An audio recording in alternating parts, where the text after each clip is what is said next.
Unfortunately, I don't have a stand, but this is unlike my old 2015 Hano Kuromaku, the Japanese.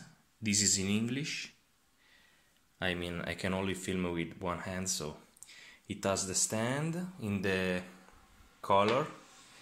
The 12,000 was yellow, this is orange.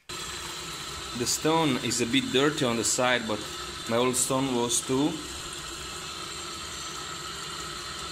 Oh. Let's see. It's probably like 5 minutes soaking. It's not a real splash and go.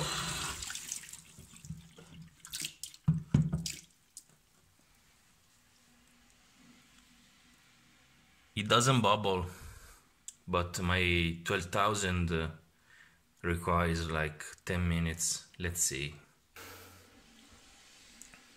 Yeah, it soaks a bit of water. Let's say 5 to 10 minutes and it's ready. So it's almost a splash and go. Something close to a splash and go. It just cuts like a champion. You can feel it is coarser than a king.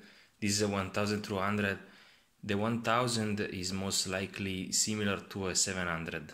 I've seen photos of the bevels and the scratch pattern. It's a 700. But it just cuts steel like it's nothing. Look at the powder here. I just used it for 30 seconds. It's just amazing. And the feeling is cool. This is soft and I'm used to diamond stones. I can have a better stability on this because it's compact, solid, really dense. Just love it.